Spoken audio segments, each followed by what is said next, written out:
pagi Bapak Ibu semua, selamat hari Minggu, selamat kita ketemu lagi dalam ibadah online dari NLCC Indonesia hari ini.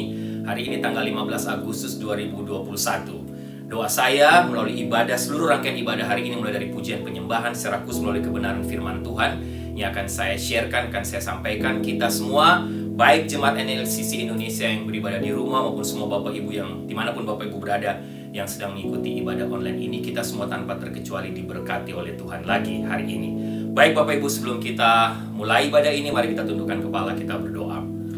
Tuhan, kami bersyukur, berterima kasih, tiada henti-hentinya kami mengucap syukur untuk perlindungan, penyertaan, pemeliharaan buat tiap-tiap kami, keluarga kami sampai hari ini.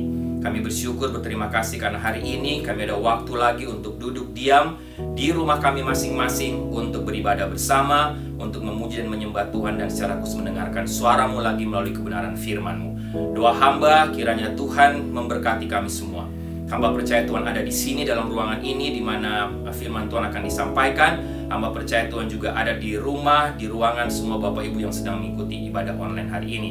Tuhan urapi hamba, semua hamba yang akan menyampaikan firman Tuhan. Tuhan urapi semua tim worship yang akan melayani hari ini. Tuhan juga mempersiapkan hati semua Bapak Ibu supaya kami semua, sekali lagi, kami semua merasakan lawatan Tuhan hari ini. Terima kasih Tuhan, seluruh rangkaian ibadah hari ini mulai awal, pertengahan hingga akhirnya kami serahkan dalam tangan-Mu. Dalam nama Tuhan Yesus kami berdoa. Amin. Baik Bapak Ibu, mari sama-sama kita memuji dan menyembah Tuhan bersama.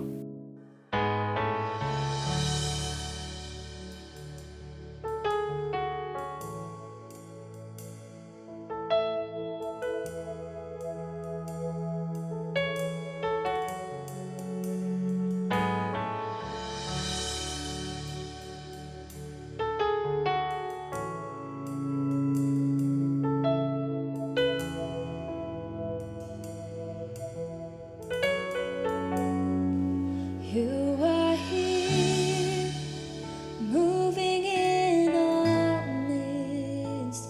I worship you, I worship you. You are here, working in this place. I worship you, I worship you. You are here, moving in our midst. I worship you, I worship you. You are here, working in this place. I worship you, I worship you. Waymaker, miracle worker, promise keeper, light in the darkness, my God, that is who you are.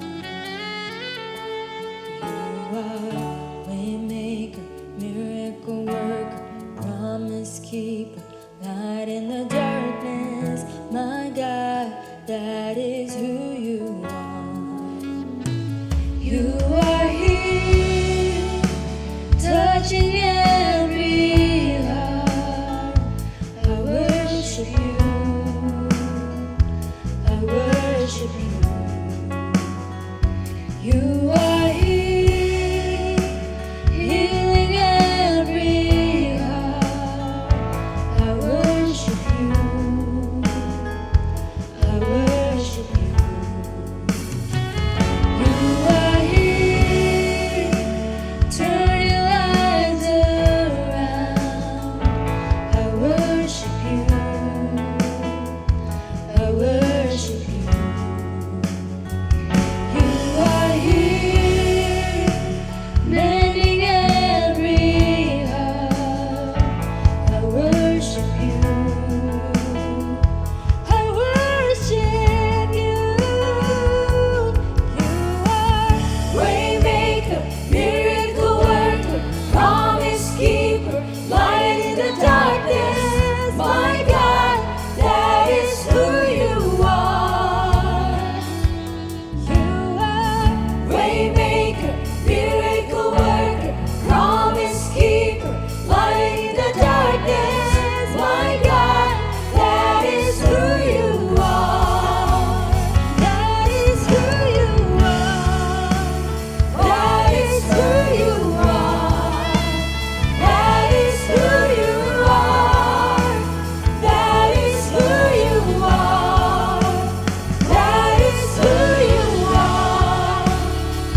in the darkness.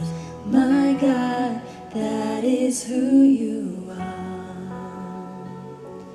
You are waymaker, miracle worker, promise keeper, light in the darkness. My God, that is who you are, and that is who you are. That is who you are. That is who you are. That is who you are.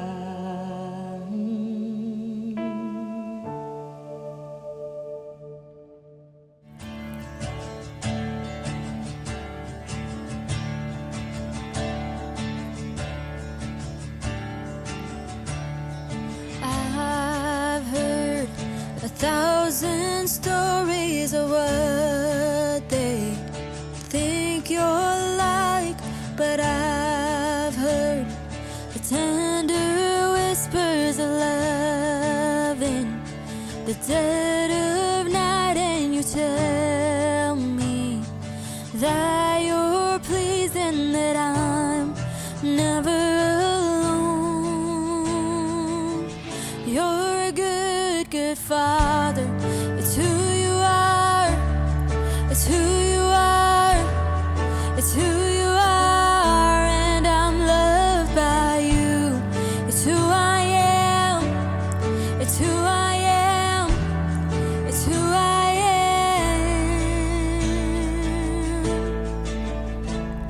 Oh, I've seen many searching for answers far and wide, but I know we're all searching for answers. Only you provide, 'cause you know just what we need before we say a word. You're a good, good father.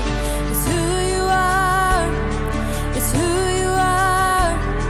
It's who you are, and I'm loved by you. It's who I am. It's who I am. It's who I am. You are perfect in all of your ways. You are perfect in all of your ways. You are perfect in all of your ways to us. You're perfect, God. You are perfect in all of your ways. You're so perfect in all of your ways. You are perfect in all of your ways to us. Oh, it's love so undeniable. I can hardly speak. Peace so unexplainable. I can hardly think as you call me. Deeper still as you call me. Deeper still as you call me.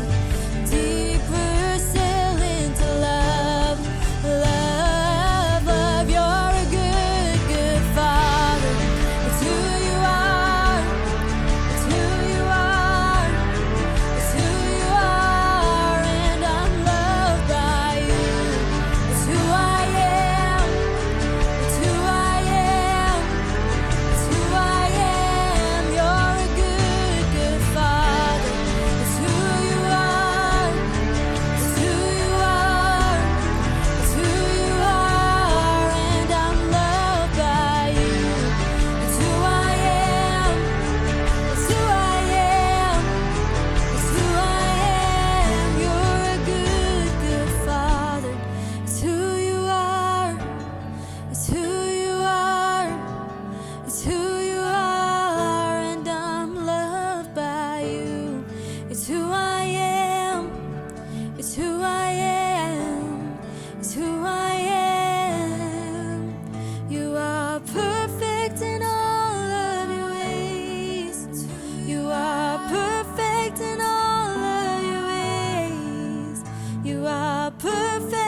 Baik Bapak Ibu, sekali lagi seperti yang sudah saya sampaikan tadi, hari ini tanggal 15 Agustus 2021 kita akan menyambung seri khotbah belajar dari pasangan terkenal dalam Alkitab. Dan hari ini kita sampai kepada pasangan yang ketiga, yaitu pasangan Hosea dan Gomer. Dasar firman Tuhan yang akan saya share dan akan kita baca bersama-sama yaitu dari Hosea pasal 1 ayat 1 sampai 9. Sebelum kita lebih jauh melihat kebenaran firman Tuhan ini, mari kita tundukkan kepala sekali lagi, kita berdoa. Tuhan, sekali lagi kami bersyukur, berterima kasih karena hari ini kami ada waktu dan kesempatan untuk duduk diam di sekitar firman-Mu, mendengarkan suara-Mu melalui kebenaran firman Tuhan yang akan hamba share, akan hamba sampaikan hari ini. Firman Tuhan yang sudah memberkati hamba berdoa supaya hamba juga bisa membagikannya dengan urapan Tuhan. Dan semua Bapak Ibu yang mendengarkan sama-sama belajar dari pasangan Hosea dan Gomer ini, kami semua sekali lagi mendapatkan pelajaran baru, mendapatkan kekuatan baru, dan kami dilawat lagi oleh kebenaran firman-Mu. Terima kasih Tuhan. Berfirmanlah, bersabdalah, karena kami sudah siap untuk mendengarkan suara-Mu. Dalam nama Tuhan Yesus kami berdoa. Amin. Oke, Bapak Ibu, mari sama-sama kita lihat. Kita akan sama-sama melihat kehidupan Hosea dan Gomer melalui kitab Hosea. Tapi saya ingin kita melihat dari Hosea pasal 1 saja sebagai dasar dari bagian firman Tuhan ini. Hosea pasal 1. Saya akan baca ayat 1 sampai 9 kepada Bapak Ibu. Bapak Ibu bisa buka Alkitab Bapak Ibu, baik yang di telepon Bapak Ibu maupun Alkitab Bapak Ibu. Hosea pasal 1 ayat 1 sampai 9. Firman Tuhan yang datang kepada Hosea bin Beri pada zaman Uzia, Yotam, Ahaz, dan Hizkia, raja-raja Yehuda, dan pada zaman Yerobeam bin Yoas, raja Israel. Alkitab Bahasa Indonesia memberi judul Keluarga Hosea sebagai gambaran Israel yang tidak setia. Ayat 2. Ketika Tuhan mulai berbicara dengan perantaran Hosea, berfirmanlah ia kepada Hosea, pergilah, kawinilah seorang perempuan sundal, dan peranakkanlah anak sundal, karena negeri ini bersundal hebat dengan membelakangi Tuhan. Maka pergilah ia dan mengawini Gomer binti Diblaim, lalu mengandunglah perempuan itu dan melahirkan baginya seorang anak laki-laki. Kemudian berfirmanlah Tuhan kepada Hosea, berilah nama Yisrael kepada anak itu, sebab sedikit waktu lagi maka aku akan menghukum keluarga Yehu dengan hutang darah Yisrael, dan aku akan mengakhiri pemerintahan kaum Israel. Maka pada waktu itu aku akan mematahkan busur panah Israel di lembah Yisrael. Lalu perempuan itu mengandung lagi dan melahirkan seorang anak perempuan. Berfirmanlah Tuhan kepada Hosea, berilah nama Lo-ruhama kepada anak itu, sebab aku tidak akan menyayangi lagi kaum Israel dan sama sekali tidak akan mengampuni mereka. Tetapi aku akan menyayangi kaum Yehuda dan menyelamatkan mereka demi Tuhan Allah mereka. Aku akan menyelamatkan mereka bukan dengan panah atau pedang, dengan alat perang atau dengan kuda dan orang-orang berkuda. Ayat 8. Sesudah menyapi Lo-ruhama, mengandunglah perempuan itu lagi dan melahirkan seorang anak laki-laki. Lalu berfirmanlah ia, berilah nama Lo-ami kepada anak itu, sebab kamu ini bukanlah umatku dan aku ini bukanlah Allahmu. Oke, Bapak Ibu. Tanggal 19 Mei 2018, semua mata di dunia tertuju pada sebuah pernikahan, yaitu di Inggris, pernikahan Prince Harry dan Meghan Markle. Ya. Sebelum pernikahan ini, memang dunia sudah dikejutkan Bapak Ibu dengan pengumuman dari kerajaan Inggris bahwa Prince Harry resmi bertunangan dengan kekasihnya, aktris asal Amerika Serikat, ya, namanya Meghan Markle. Pengumuman yang berlangsung di depan Taman Istana Kensington itu bisa dibilang boleh dikatakan tonggak sejarah penting bagi kerajaan Inggris. Kenapa? Di tengah-tengah tradisi panjang pernikahan bangsawan di kerajaan Inggris, kisah percintaan antara Prince Harry, Pangeran Harry, dan Meghan Markle ini dianggap sebagai satu pembaharuan atau boleh dikatakan sesuatu yang baru dalam sejarah kerajaan, karena pernikahan mereka rupanya mendobrak berbagai aturan tradisional dari kerajaan Inggris. Kenapa Bapak Ibu? Bukan hanya Meghan Markle 3 tahun lebih tua daripada Prince Harry, tapi Meghan Markle juga berlatar belakang birasial dengan ibu keturunan kulit hitam, African American, dan ayah orang Yahudi berkulit putih. Agama Katolik yang dianut oleh Meghan pun berbeda dengan agama kerajaan Inggris, yaitu Kristen Protestan. Dan rupanya dalam sejarah pernikahan di kerajaan Inggris Bapak Ibu, inilah mungkin pertama kalinya Pangeran Inggris menikah dengan orang orang dari keturunan yang berkulit hitam. Ya, kira-kira seperti itu. Tapi selain itu ada beberapa hal lagi yang terjadi di tengah pernikahan Pangeran Prince Harry dan juga Meghan Markle yang dikatakan mendobrak. Apa saja? Ada beberapa. Prince Harry rupanya, sekali lagi menikah dengan Meghan Markle yang adalah seseorang yang sudah pernah menikah rupanya sebelumnya. Dan ini tidak pernah terjadi dalam kerajaan Inggris. Kedua, mempelai ini menghabiskan malam sebelum pernikahan di hotel berbeda di luar kerajaan Inggris. Biasanya pengantinnya atau keturunan-keturunan dari kerajaan Inggris mau menikah, mereka menginap di satu hotel di kerajaan Inggris, di tengah-tengah kerajaan, di Royal Residences. Tapi Harry dan Meghan tinggal di luar, di lain hotel. Ketiga, kue pernikahan mereka juga berbeda. Biasanya kue pernikahan di kerajaan Inggris, Bapak Ibu, itu adalah kue yang bertingkat-tingkat dan mengandung banyak buah. Tapi menurut mereka, pernikahan Harry dan Meghan, kuenya bukan banyak buah, tapi banyak bunga segar. Beda. Apalagi, Meghan waktu menikah, waktu datang, dia tidak ditemani oleh ayahnya. Ya, memang ayahnya pada waktu itu dikatakan sedang sakit, Bapak Ibu, sehingga dia tidak datang. Tapi ini untuk pertama kalinya mempelai wanita datang tanpa ditemani oleh ayahnya. Dan yang terakhir, mereka sampai paparazzi melihat bahwa waktu acara mereka pegangan tangan, macam-macam lah Bapak Ibu. Dan ini katanya tidak pernah terjadi dalam sejarah pernikahan Inggris. Macam-macam. Jadi pernikahan ini dianggap mendobrak hal atau pernikahan tradisional yang selama ini berjalan di kerajaan Inggris. Tapi meskipun berbagai gosip beredar soal betapa tidak sesuainya sosok Meghan menjadi istri bangsawan, tapi tetap saja pengumuman resmi itu memberi konfirmasi bahwa pihak kerajaan telah memberi restu dan persetujuannya. Dan ini adalah kemajuan besar bagi monarki yang dikenal sangat konservatif di tengah kerajaan Inggris. Oke Bapak Ibu, itu Pangeran Harry dan Meghan Markle. Nah, dalam Alkitab, ada juga kisah pernikahan yang secara jelas-jelas melanggar dan mendobrak tidak saja tradisi Yahudi pada waktu itu menurut saya, tapi sebuah pernikahan yang dianggap mendobrak aturan-aturan hukum Taurat. Itulah pernikahan Hosea. Siapa Hosea? Hosea adalah seorang nabi Allah pada waktu itu, tapi dia menikah dengan seorang perempuan sundal, perempuan pelacur bernama Gomer binti Diblaim. Bahkan boleh saya katakan, kalau pakai tradisi Indonesia ini pernikahan ala Siti Nurbaya atau pernikahan tempo dulu yang sepertinya kawin paksa Bapak Ibu. Dan ini bukan orang tua yang paksa, tapi nanti kita akan lihat sama-sama Tuhan meminta atau boleh dikatakan memaksa Hosea untuk mengawini seorang perempuan sundal, perempuan pelacur yang namanya Gomer binti Diblaim. Sedikit konteks dan latar belakang Bapak Ibu kisah apa yang terjadi dengan hidup Hosea dan pernikahannya dengan Gomer. Sekali lagi, Hosea adalah seorang nabi yang dipanggil Tuhan untuk melayani pada sekitar abad ke-8 sebelum Masehi di kerajaan Israel Utara dengan ibu kotanya Samaria, yang waktu itu diperintah oleh Raja Yerobeam kedua. Secara politik dan ekonomi, boleh dikatakan keadaan Israel Utara pada waktu itu sangat baik. Mereka berada pada tingkat kemakmuran.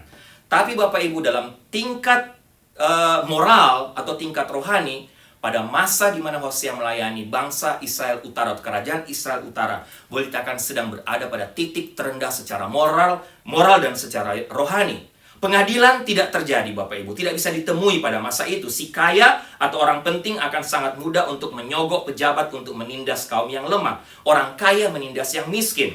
Belum lagi Bapak Ibu, Yerobeam sendiri sebagai pemimpin, sebagai raja beribadah kepada anak lembu emas. Tidak menyembah Allah Yahweh, tapi menyembah lembu emas. Demikian pula terjadi dengan rakyat Bapak Ibu atau umat Israel di kerajaan utara pada waktu itu. Mereka hidup juga dalam penyembahan berhala. Bahkan mereka hidup dalam persinahan secara rohani, percabulan karena mereka menyembah ilah-ilah lain, tidak menyembah kepada Allah Yahweh. Mereka berbalik dari Tuhan Bapak Ibu. Dan disitulah atau dalam situasi seperti itulah Hosea melayani Bapak Ibu. Yang luar biasa Bapak Ibu, Hosea melayani di kerajaan utara pada waktu itu. Bapak Ibu tahu berapa lama? 60 tahun lamanya. Hosea melayani selama 60 tahun di tengah masa yang paling suram dalam sejarah bangsa Israel.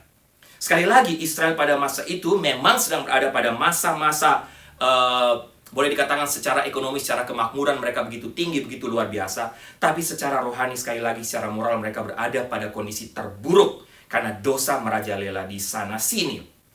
Bapak Ibu bisa bayangkan, seorang hamba Tuhan, seorang nabi, Hosea, melayani selama 60 tahun di tengah situasi paling suram, di mana rakyat yang dipimpinnya hidup dalam dosa merajalela di mana-mana, hidup dalam pemberontakan kepada Tuhan. Bapak Ibu, saya sering ulang kepada Bapak Ibu atau kepada khususnya Jemaat NLCC Indonesia. Boleh dikatakan sejak saya datang 2005 dan Ibu Sarah di sini, Tuhan kasih kesempatan atau mempercayakan kami untuk melayani jemaat di sini. Boleh dikatakan, saya sering sampaikan Ibu Sarah, saya bilang mungkin kita ini semacam di-spoil oleh Tuhan. Ada pergumulan, ada tantangan Bapak Ibu. Tapi boleh dikatakan jemaat yang kami layani dari 2005 sampai hari ini, ya boleh saya katakan jemaat yang baik. Bahasa sehari-hari tidak neko-neko, mereka punya iman yang luar biasa, mereka hidup dalam pemberi atau hati yang memberi luar biasa untuk mendukung misi di Indonesia. Bahkan mereka sangat mengasihi, sangat mencintai kami sebagai hamba Tuhan. Tapi Bapak Ibu bayangkan Hosea, 60 tahun melayani di tengah situasi di mana bangsa Israel benar-benar hidup dalam pemberontakan kepada Tuhan. Penderitaan Hosea tidak berhenti di situ Bapak Ibu. Alkitab mencatat Hosea pasal 1. Pada awal pelayanan Hosea, Tuhan menyuruh Hosea menikah dengan siapa? Seorang perempuan pelacur, perempuan sundal bernama Gomer. Bapak Ibu, kalau saya tanya kepada Bapak Ibu, oke, silakan Bapak Ibu atau orang tua di rumah, atau yang siapa saja Bapak Ibu, sebagai orang tua, coba Bapak Ibu buat list untuk anak-anak Bapak Ibu. Kira-kira anak Bapak Ibu ingin anak Bapak Ibu itu menikah dengan siapa? Atau menikah dengan orang yang pekerjaannya apa? Bapak Ibu bisa buat list sendiri. Saya yakin semua kita akan menulis. Mungkin mau menikah dengan dokter, menikah dengan engineering, menikah dengan CEO dari satu perusahaan.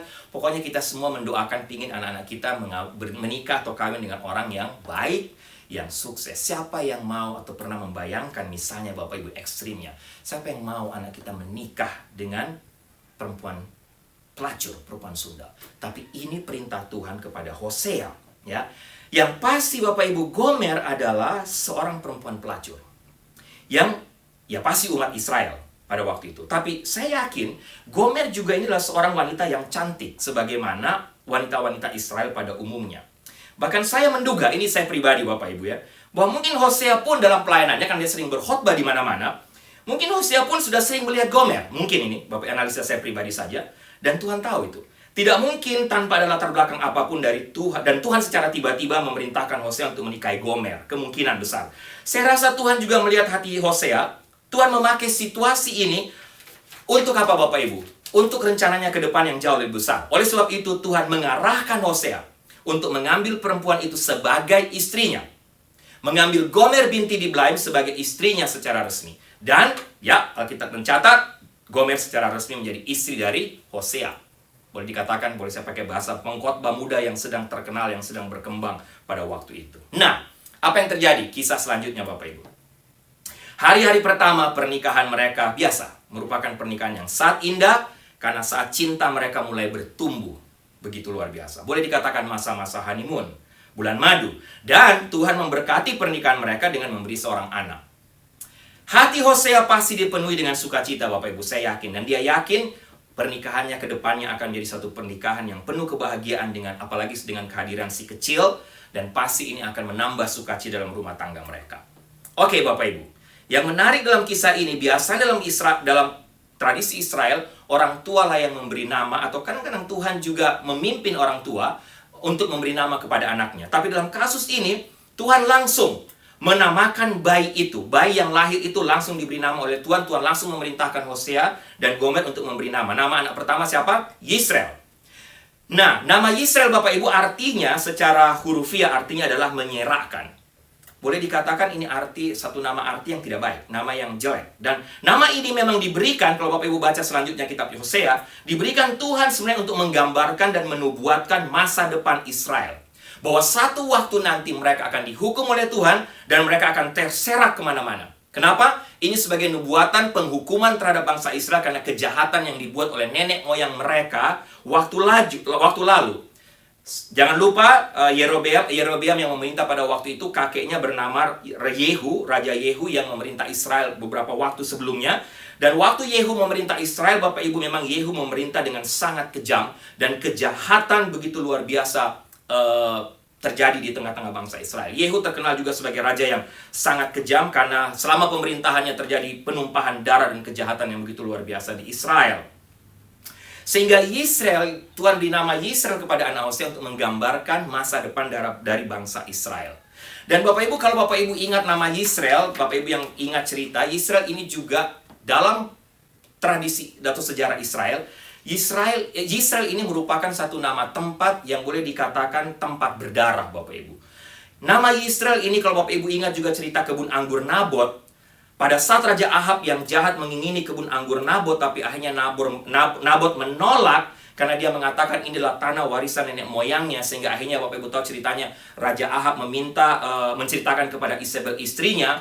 Dan pendek cerita, melalui Isabel, karena nasihat Isabel, akhirnya Ahab membunuh Nabot dan mengambil kebun anggur kepunyaannya, Bapak Ibu. Penghakiman Tuhan akan tiba di lembah Yisrael, tempat di mana Nabot dibunuh pada waktu itu.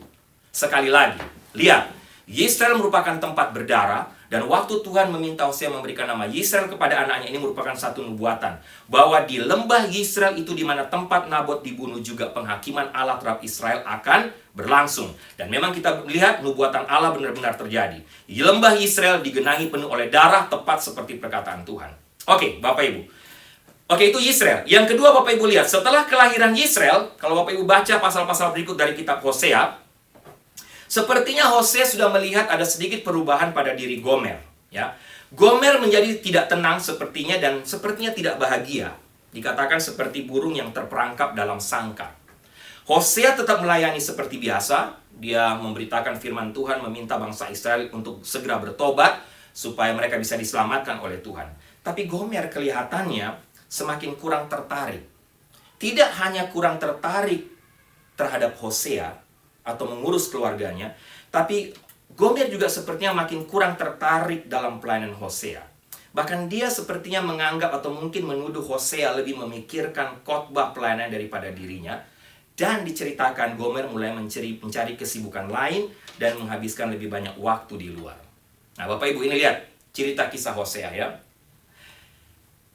Pelajaran pertama dari kisah ini, sebelum kita lihat lebih jauh, Bapak Ibu, hati-hati, bahaya besar akan terjadi dalam pernikahan, dalam rumah tangga kita ketika suami atau istri sudah mulai merasa kurang perhatian. Oke, warning, ini warning buat suami istri. Jangan lupa, bukan wanita saja yang membutuhkan perhatian, laki-laki juga membutuhkan perhatian, Bapak Ibu. Sehingga kadang ketika suami sudah sibuk mengurus yang lain, mungkin fokus kepada pekerjaan atau hobinya, istri juga sibuk pada yang lain, disitulah Bapak Ibu mulai terjadi keretakan. Ini tanda, ini warning, ini tanda bahaya buat kita. Akhirnya komunikasi menjadi semakin minim. Seperti Bapak Ibu tahu sekarang, apalagi dengan sosial media di mana-mana, bukan hanya WhatsApp, Facebook, Instagram, TikTok, Bapak Ibu. Hati-hati buat Bapak Ibu. Warning. Oke. Di sini kita melihat rumah tangga Hosea dan Gomer sudah mulai kebahagiaannya makin memudar, mulai muncul penderitaan secara batin. Dan Bapak Ibu, Alkitab mencatat Gomer melahirkan anak yang kedua. Dan kali ini Hosea semakin mencurigai bahwa anak kedua ini adalah anak yang lahir dari persundalan Gomer, bukan lahir dari, atau anak ini bukan anak Hosea. Hosea sudah merasakan gelagat ini dan dia semakin yakin waktu anak kedua lahir, Hosea tahu bahwa Gomer bersundal kembali. Setelah menjadi istri Hosea, Gomer bersundal, melacurkan diri kembali sehingga melahirkan anak yang kedua. Tapi Bapak Ibu, apa yang Tuhan katakan? Tuhan katakan kepada Hosea, kamu harus menamai anak kedua Lo-ruhama, yang berarti tidak dikasihi. Dan sekali lagi, Bapak Ibu, yang pertama Yisrael menyerahkan, yang kedua Lo-ruhama tidak dikasihi. Nama jelek lagi. Menunjukkan apa Bapak Ibu? Tuhan mengingatkan bahwa anak ini melambangkan bangsa Israel yang tidak menikmati atau tidak akan menikmati kasih dari Tuhan. Sekali lagi nama ini menyimbolkan atau merupakan simbol dari ketersesatan bangsa Israel yang sudah jauh dari kasih Tuhan. Berikut lagi Bapak Ibu. Setelah Lo-ruhama lahir, Alkitab mencatat Gomer mengandung lagi. Dan kali ini anak laki-laki. Yang kedua tadi Lo-ruhama, anak perempuan. Dan Tuhan menyuruh Hosea menamakan siapa? Lo-ami. Sekali lagi artinya, yang pertama menyerahkan, yang kedua artinya tidak dikasihi, yang ketiga lo ami artinya bukan umatku. Ini menunjukkan sekali lagi keterasingan Israel dari Allah Yahweh, tapi juga sedang menunjukkan hidup atau dosa Gomer. Setelah menikah dengan Hosea, setelah Tuhan memerintahkan Hosea untuk mengambil Gomer menjadi istrinya, Alkitab mencatat 2 anak lahir dari persundalan Gomer kembali. Gomer rupanya tidak bertobat, Gomer kembali melacurkan diri. Dan sekarang Bapak Ibu, ketika anak ketiga lahir, jelas sudah terbuka, bukan kecurigaan lain. Bukan kecurigaan lagi. Semua orang tahu bahwa Gomer bersinah kembali. Bapak Ibu bisa bayangkan sampai di sini kisah. Sampai di sini Bapak Ibu bisa bayangkan.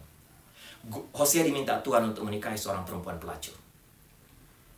Setelah dinikahi secara resmi.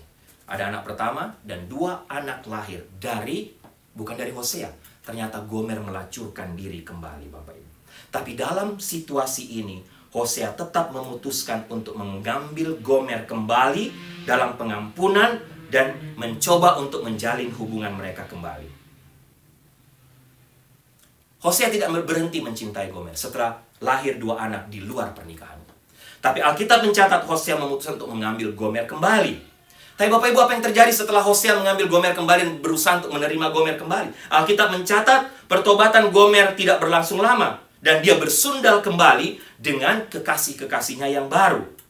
Dan pukulan terakhir datang kepada Hosea, Alkitab mencatat. Gomer secara resmi katakan kepada Hosea, aku selesai dengan kamu.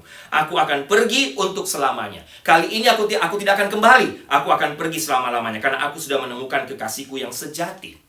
Bapak Ibu, itu Gomer. Bapak Ibu bisa bayangkan sekali lagi betapa hati Hosea begitu menderita. Dia sangat mengasihi Gomer. Dia berduka sepertinya mau mati karena dia mencintai Gomer. Tapi Gomer tetap melakukan dosa persinahan dan tetap melakukan dosa persundalan, melacurkan diri. Hatinya sakit karena Gomer memilih jalan hidup yang Hosea sendiri tahu pasti akan menghancurkan diri Gomer sendiri.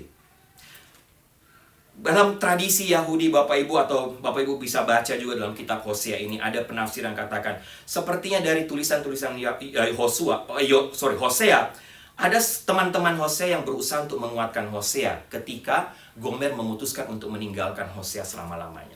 Mereka katakan, Hosea, mungkin ini waktu yang terbaik. Ini yang terbaik, dia pergi lebih baik. Artinya kamu terlepas dari persinahan Gomer untuk selama-lamanya. Tapi Bapak Ibu menarik kisah ini. Hosea tidak merasa seperti itu. Dia tetap menantikan Gomer untuk kembali. Kalau boleh saya katakan Bapak Ibu, sampai di sini, melihat kisah ini, kisah Hosea dan Gomer adalah sebuah kisah cinta sejati. Anak kedua lahir dari persundaran dan pelacuran. Anak ketiga lahir dari pelacuran. Kemudian memutuskan untuk meninggalkan Hosea dan keluarganya untuk selama-lamanya. Tapi Hosea, Alkitab mencatat, Hosea tetap mencintai Gomer, mau mencari dia kembali, mau menerimanya kembali. Inilah sebuah kisah cinta sejati. Hosea ingin melihat Gomer kembali ke sisinya sebagai istrinya yang sah, walaupun secara terang-terangan melakukan persinahan, pelacuran berulang kali. Gomer rupanya tidak bertobat, Bapak Ibu. Tapi Hosea percaya Tuhan mampu untuk melakukan, dan Tuhan akan memberikan dia kekuatan, kemampuan untuk mencintai Gomer kembali. Ini adalah puncak dari kisah petualangan Gomer, Bapak Ibu. Sekali lagi, dia memutuskan untuk meninggalkan Hosea. Dia menjual dirinya ke dalam perbudakan sampai dia jatuh kepada titik yang paling kotor. Dia dibuang seperti sampah. Tapi secara manusia, saya nggak tahu Bapak Ibu, mungkin Hosea bisa katakan I'm done. Bahkan mungkin Hosea sudah, menurut kita, melupakan Gomer dan rasa cintanya pun sudah hilang. Tapi Alkitab mencatatkan tidak. Kisah ini menceritakan bahwa hati Hosea berkata tidak, dia tidak bisa melepaskannya. Dan Bapak Ibu lihat kembali Hosea pasal 3 ayat 1. Pasal 3 ayat 1, apa yang Tuhan katakan? Perhatikan firman Tuhan kepada Hosea. Dan Tuhan berkata, Hosea, pergilah lagi, cintailah perempuan yang suka bersundal dan bersinah.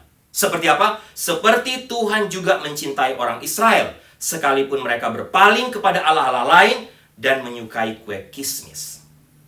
Bapak Ibu, Tuhan memerintahkan Hosea untuk apa? Ambil Gomer kembali. Apa poin di sini Bapak Ibu? Apa kuncinya? Sekali lagi, kuncinya adalah apa? Tuhan tidak saja memerintahkan Hosea untuk menikahi dan mengasihi Gomer ketika pertama kali Hosea melihat dan mungkin menyukai Gomer. Tapi Tuhan juga ingin Hosea menemukan Gomer kembali dan membuktikan cinta sejatinya kepada Gomer. Dengan cara apa? Mencari Gomer kembali, menerimanya kembali, dan mengasihi kembali seperti pertama kali dia mengasihi atau menyenangi atau menyukai Gomer. Pertanyaan tentunya buat Bapak Ibu dan saya, bagaimana bisa seorang mengasihi sampai begitu dalam Bapak Ibu? Jawabannya adalah perintah Tuhan tadi dalam Hosea pasal 3 ayat 1. Kasihilah atau pergilah, cintailah perempuan yang suka bersundal dan bersinah. Seperti apa? Seperti Tuhan juga mencintai orang Israel. Seperti Tuhan mencintai. Inilah kunci dari semuanya Bapak Ibu. Kita diminta oleh Tuhan untuk mengasihi, mencintai seperti Tuhan mengasihi dan Tuhan mencintai. Dan hanya seseorang yang mengenal kasih dan pengampunan dari Tuhanlah yang bisa mengasihi sesamanya dengan sempurna. Oke Bapak Ibu, itu kisah Hosea atau latar belakang atau cerita, alur cerita kisah Hosea dan Gomer. Bapak Ibu, yang pasti pernikahan Hosea dan Gomer adalah sebuah pernikahan yang melambangkan hubungan antara kasih Allah dan umat Israel yang berontak terhadap Tuhan. Hosea yang senantiasa mengasihi Gomer melambangkan Allah yang senantiasa mengasihi umat Israel sekalipun mereka telah meninggalkan Tuhan dengan menyembah banyak ilah lain. Gomer, sang pelacur yang telah menjadi istri Hosea, melambangkan umat Israel yang tidak setia kepada Tuhan. Bapak Ibu, sekarang kita mau sama-sama lihat, ya, apa kira-kira pelajaran dari kisah Hosea dan Gomer, seorang nabi Allah yang menikah dengan seorang perempuan pelacur. Kenapa Tuhan memerintahkan Hosea yang adalah hambanya untuk menikahi perempuan pelacur? Yang pasti Bapak Ibu, sebelum kita melihat aplikasi, ada begitu banyak pandangan tentang kisah ini. Ada banyak yang mengatakan bahwa ini bukan dari based on the true story atau bukan cerita benar-benar terjadi. Ini hanya semacam simbol. Tapi Bapak Ibu, saya secara pribadi waktu membaca kisah Hosea dan Gomer ini, saya yakin Bapak Ibu bahwa cerita ini based on the true story. Ini kisah benar-benar terjadi. Karena Alkitab jelas katakan Tuhan berfirman kepada Hosea. Artinya benar-benar ini perintah Tuhan. Tuhan memerintahkan Hosea untuk menikahi Gomer yang adalah perempuan sundal. Bahkan Bapak Ibu, kenapa saya meyakini ini cerita benar? Tidak, ini bukan sesuatu yang baru dalam Alkitab. Sejak zaman Perjanjian Lama, Tuhan seringkali memakai banyak contoh-contoh hidup untuk mengingatkan umatnya. Khususnya kepada bangsa Israel yang keras kepala dan tegar tengkuk, yang sering berontak dan melawan Tuhan. Dalam situasi-situasi seperti itu Bapak Ibu, Tuhan tidak lagi menyampaikan pesannya dengan kata-kata. Karena dengan kata-kata saja tidak bisa membuat mereka berbalik. Sehingga Tuhan, atau boleh dikatakan tidak mempan. Sehingga Tuhan akhirnya memakai contoh-contoh yang hidup Bapak Ibu. Pesannya tidak lagi disampaikan dengan kata-kata, tapi langsung menegur mereka melalui peristiwa yang aneh kadang-kadang, yang sukar dimengerti secara umum. Sampai sekarang juga begitu Bapak Ibu, saya yakin. Ingat, khususnya di Amerika, semua kita tahu Tuhan memakai peristiwa 11 September tahun 2001 ketika WTC ditabrakkan oleh pesawat penumpang oleh kelompok teroris pada waktu itu. Kenapa? Saya yakin peristiwa ini dipakai Tuhan untuk menegur bangsa ini, untuk menegur Amerika. Sekarang, COVID, pandemi terjadi di mana-mana di seluruh dunia. Apa maksudnya? Lepas dari semua konspirasi dan dugaan macam-macam Bapak Ibu, saya yakin COVID atau pandemi ini Tuhan pakai untuk apa? Menegur dunia. Kenapa? Karena bangsa Amerika ataupun dunia sekarang boleh dikatakan makin hari sudah makin jauh dari Tuhan. Bukan makin hidup takut akan Tuhan. Makin melawan Tuhan, makin memberontak Tuhan. Oke Bapak Ibu. Apa yang kita bisa pelajari Bapak Ibu? Sebelum kita melihat aplikasi praktis, paling tidak kalau Bapak Ibu mengikuti cerita saya tadi tentang Hosea, atau Bapak Ibu sudah membaca kitab Hosea ini, paling tidak Tuhan sedang berbicara kepada kita 3 hal penting. Yang pertama, ini memang sebuah gambaran tentang hubungan Israel dengan Tuhan pada waktu itu. Dan melalui kisah hidup Hosea dan Gomer, yang juga dalam pengaturan Tuhan, Tuhan ingin menunjukkan tentang kasih-Nya yang tidak terbatas kepada bangsa Israel. Mereka berontak, tapi Tuhan mengasihi mereka dengan cinta sejati. Kedua, yang tidak kalah pentingnya melalui kisah ini, Tuhan juga sedang memberikan pelajaran penting untuk kita yang hidup pada masa sekarang. Tentang hubungan kita dengan Tuhan. Tentang kasih-Nya kepada kita. Tentang kecenderungan Bapak Ibu dan saya, kita yang hidup pada masa sekarang, yang betapa seringnya kita lari dari Tuhan, memberontak dari Tuhan, dan boleh katakan melacurkan diri dengan hal-hal lain. Tuhan kita tempatkan di tempat yang kesekian. Di atasnya adalah materi, kesenangan dunia, dan yang lain Ya, kesenangan dunia, materi, kekayaan, dan lain sebagainya. Seperti yang Ibu Sarah sudah khotbahkan waktu kita mendengar khotbah seri khotbah tentang penabur ketika menjelaskan tentang tanah semak duri.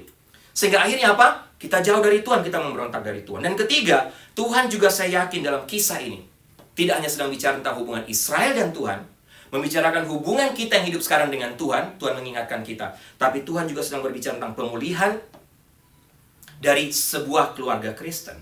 Pemulihan hubungan suami istri. Pemulihan hubungan keluarga. Dan Bapak Ibu, saya mau kita benar-benar belajar dari cerita atau kisah Hosea yang boleh dikatakan aneh ini. Sukar untuk dimengerti. Tapi sebenarnya ada begitu banyak pelajaran penting yang Tuhan ingin ajarkan kepada kita. Tentang hubungan kita dengan Tuhan, dan terlebih hubungan kita sebagai suami istri, sebagai keluarga. Saya yakin Tuhan sedang memakai cerita ini untuk memanggil kita kembali, untuk memulihkan keluarga Bapak, Ibu, dan saya. Pelajaran yang bisa kita petik, saya mau tutup khotbah ini dengan beberapa pelajaran sebagai aplikasi praktis pada masa kini Bapak, Ibu. Ini yang saya mau berikan, siarkan kepada Bapak Ibu. Ini yang saya dapat ketika belajar tentang kisah Hosea dan Gomer. Paling tidak 3 aplikasi praktis. Yang pertama, jangan lupa, kita juga pada masa sekarang sering menjadi Gomer-Gomer masa kini. Kita juga seringkali tanpa sadar menjadi pelacur-pelacur rohani. Apa maksudnya? Bapak Ibu, ini mungkin kalimat yang keras. Tapi Gomer dalam cerita ditampilkan sebagai istri yang tidak setia kepada Hosea. Saya nggak usah cerita, sudah cerita dengan panjang lebar tadi bagaimana hidup Gomer, Bapak Ibu. Tapi bagaimana dengan Bapak Ibu dan saya? Bagaimana kita sekarang? Kisah ini menggambarkan bahwa penyembahan berhala, persinahan secara rohani, dan dosa-dosa lainnya telah ditempatkan di atas dari Tuhan.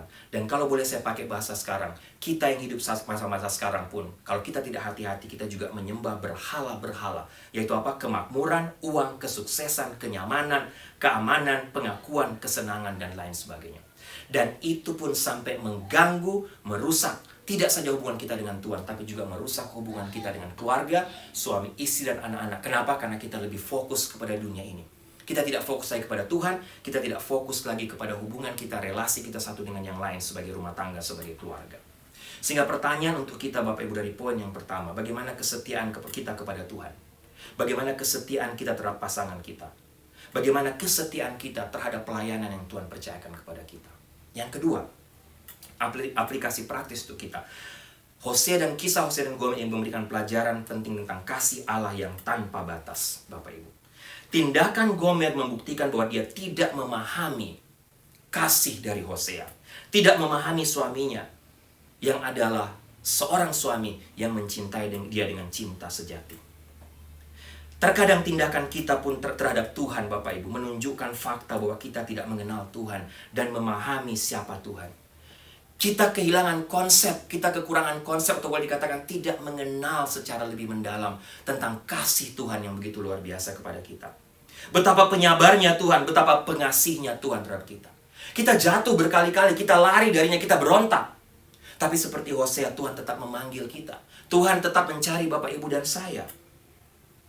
Sama, Gomer tidak setia. Kita pun seringkali tidak setia kepada Tuhan. Tapi Tuhan mencari Bapak, Ibu, dan saya. Tuhan memanggil kita.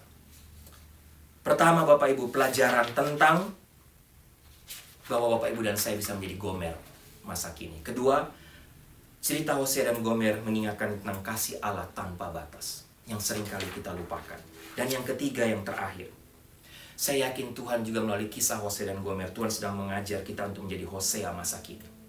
Bapak, Ibu, saya yakin pelajaran terpenting dari kisah pernikahan Hosea dan Gomer ini adalah pelajaran tentang kasih sejati, pelajaran tentang pengampunan, pelajaran tentang kesetiaan. Tuhan atau Alkitab sedang mengingatkan kita bahwa jangan lupa, pernikahan kita atau hubungan kita dengan Allah yang juga diteruskan dalam hubungan kita dalam sebuah pernikahan, hubungan suami istri, itu adalah sebuah perjanjian. Sebuah perjanjian yang tidak bisa dilanggar.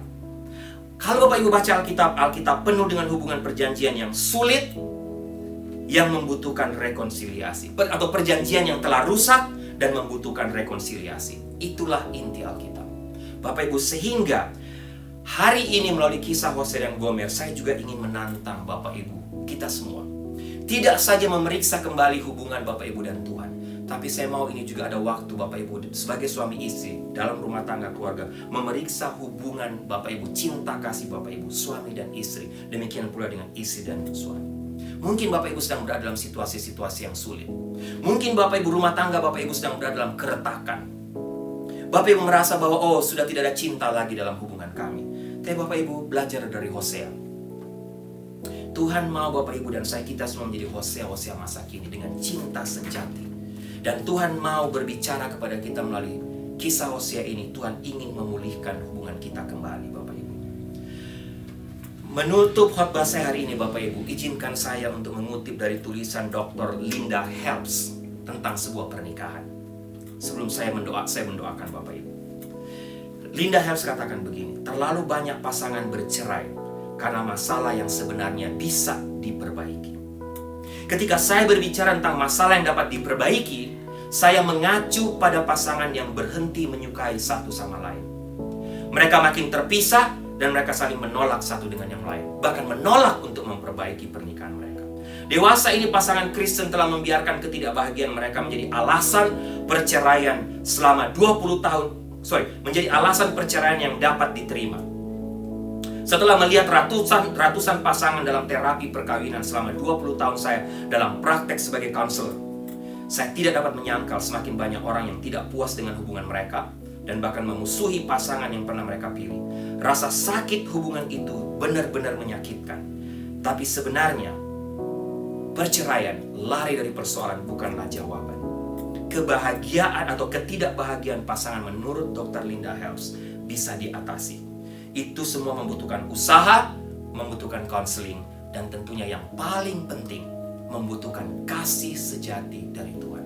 Bapak Ibu, tidak ada hal lain yang bisa membawa kita kembali, memulihkan hubungan kita kembali. Suami istri, saya nggak tahu Bapak Ibu yang mendengar khotbah ini atau Bapak yang sisi ini Bapak Ibu di berbagai tempat. Silakan Bapak Ibu, sebelum saya berdoa mendoakan Bapak Ibu, periksa hubungan Bapak Ibu dengan Tuhan. Bagaimana kesetiaan Bapak Ibu dengan Tuhan? Pelacuran apa saja yang Bapak Ibu sudah lakukan sehingga Bapak Ibu menempatkan Tuhan di tempat kesekian? Tuhan tidak menempatkan Tuhan yang paling utama, paling penting, yang pertama dalam hidup Bapak Ibu. Yang kedua Bapak Ibu, saya mau kita semua juga mengevaluasi kembali hubungan kita dalam keluarga satu dengan yang lain. Hubungan suami istri, hubungan dengan anak-anak. Kalau Bapak Ibu suami istri atau Bapak Ibu sedang berada pada kondisi seperti yang saya sampaikan tadi, rumah tangga Bapak Ibu sedang dalam bahaya. Bapak Ibu merasa sudah tidak ada cinta lagi. Bapak Ibu merasakan sejak Bapak Ibu menikah, saya nggak tahu Bapak Ibu sudah menikah 5 tahun, 10 tahun, 20 tahun. Yang ada bukanlah kebahagiaan tapi ketidakbahagiaan. Mungkin firman Tuhan ini buat Bapak Ibu. Evaluasi diri Bapak Ibu dan minta kepada Tuhan supaya Tuhan memberikan cinta itu kembali. Tuhan memulihkan hubungan Bapak Ibu. Bapak Ibu, jangan lupa pada masa sekarang Tuhan atau setan iblis pun sedang berusaha untuk merusak keluarga-keluarga Kristen. Oleh sebab itu perceraian terjadi di mana-mana. Tapi pada saat yang sama Tuhan mencari kita. Tuhan mencari Bapak Ibu. Tuhan mau Bapak Ibu juga pulih kembali dan cinta itu kembali sehingga Bapak Ibu dan suami istri keluarga bisa dipakai Tuhan secara efektif lagi untuk pekerjaan Tuhan. Mari kita tundukkan kepala, kita berdoa. Kalau di antara ada Bapak Ibu yang sedang menghadapi pergumulan dalam rumah tangga, hubungan suami istri, Bapak Ibu ada masalah, ada persoalan, sehingga Bapak Ibu putus asa dan hubungan Bapak Ibu, saya mau berdoa buat Bapak Ibu. Tapi kalau ada di antara Bapak Ibu juga yang merasa bahwa keluarga saya baik, hubungan suami istri saya baik, hubungan saya dengan Tuhan yang rusak, saya tidak lagi mencintai Tuhan seperti saya pertama kali mencintainya. Cinta saya kepada Tuhan makin lama makin hancur, makin pudar. Saya mau juga berdoa buat Bapak Ibu. Tuhan, terima kasih untuk firman-Mu, terima kasih untuk kisah Hosea dan Gomer. Satu cerita atau satu kisah yang sulit memang untuk ditafsirkan. Satu kisah yang sangat sulit untuk dimengerti. Bagaimana seorang hamba Allah, Tuhan perintahkan untuk menikahi seorang perempuan sundal. Sudah dinikahi, masih tetap melacurkan diri dan melahirkan 2 anak dari hasil pelacuran. Tapi pada saat yang bersamaan Tuhan, kami belajar tentang kasih Allah tanpa batas. Dan Tuhan pun ingin memulihkan kami, baik hubungan kami dengan Tuhan Engkau sendiri maupun hubungan kami antara suami dan istri. Tuhan memberikan pelajaran ini kepada kami supaya kami belajar untuk mencari pasangan kami kembali, meminta cinta sejati dari Tuhan, sehingga kami bisa belajar untuk menerima pasangan kami kembali, mencintai mereka dengan tulus, seperti Hosea mencintai mengambil Gomer kembali. Apapun kekurangan dan kelemahan pasangan kami, tapi Tuhan meminta kami untuk terus saling mencintai. Terima kasih Tuhan untuk firman-Mu. Hamba berdoa sekali lagi, Tuhan berkati semua Bapak Ibu, apapun persoalan masalah mereka, masalah rumah tangga mereka. Tuhan, hamba berdoa dalam nama Yesus, supaya mereka sungguh-sungguh juga, tiap-tiap keluarga yang sedang mendengar firman Tuhan ini, mereka mengalami pemulihan, mujizat Tuhan, kasih agape terjadi di tengah keluarga mereka. Terima kasih Tuhan untuk firman. Dalam nama Tuhan Yesus kami berdoa. Amin. Baik Bapak Ibu, doa saya kita semua diberkati lagi oleh kebenaran firman Tuhan hari ini melalui pasangan Hosea dan Gomer. Baik, sebelum saya mengakhiri ibadah ini dalam doa berkat, ada beberapa pengumuman. Yang pertama tentunya selamat ulang tahun buat semua Bapak Ibu yang berulang tahun dalam minggu ini. Pertama-tama selamat ulang tahun untuk Pak Tim yang ulang tahun tanggal 10 Agustus. Selamat ulang tahun buat Bram juga yang ulang tahun tanggal 13 Agustus. Tuhan berkati Pak Tim, Tuhan berkati Bram selalu. Baik, yang berikut Bapak Ibu, jangan lupa hari Sabtu ini nanti tanggal 21 Agustus kita ada, khususnya Jemaat NLCC Indonesia, kita ada acara memorial service dari Pak Simon Tarigan di Worship Center. Acara memorial service akan dimulai tepat jam 5 sore di Worship Center, dan kemudian jam 6 Bu Ina dan keluarga mengundang Bapak Ibu, kalau Bapak Ibu hadir, untuk makan malam mengucap syukur bersama-sama dengan keluarga. Baik, itu saja pengumuman hari ini. Jemaat yang kekasih, tundukkanlah kepalamu, arahkanlah hatimu kepada Tuhan, dan terimalah berkat Tuhan.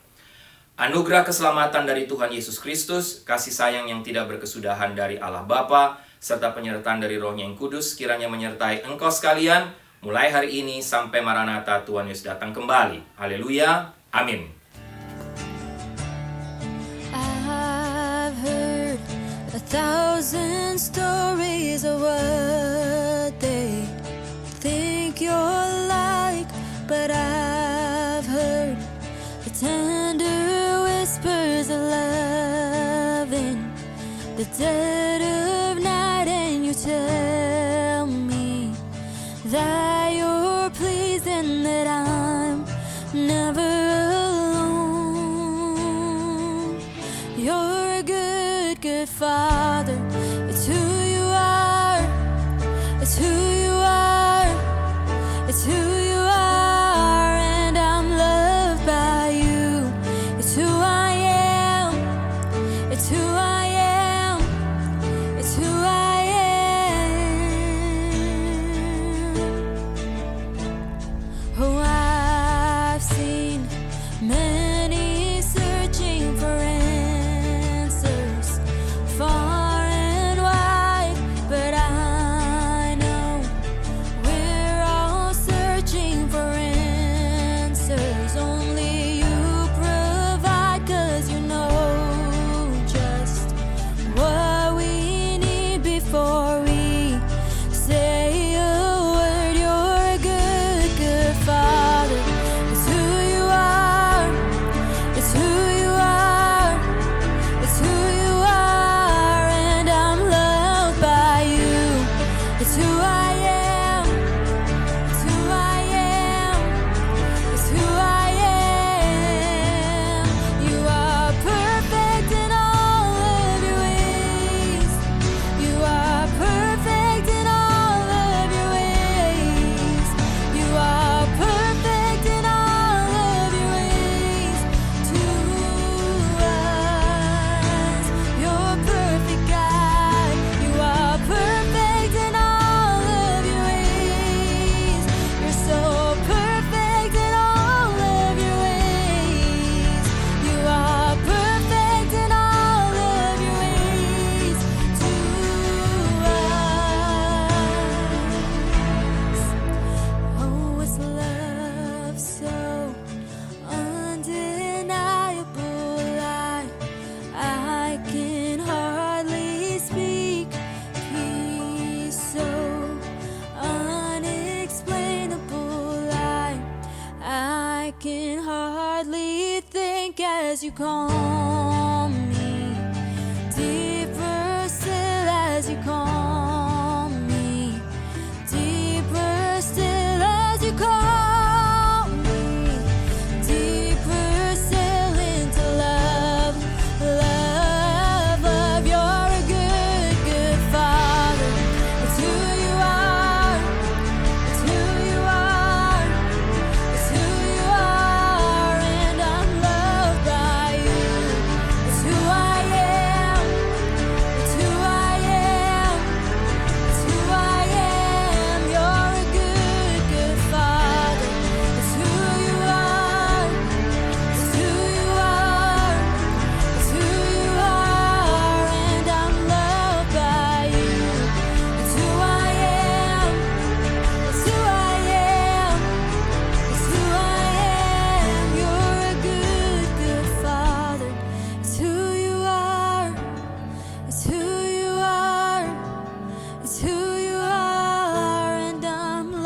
I put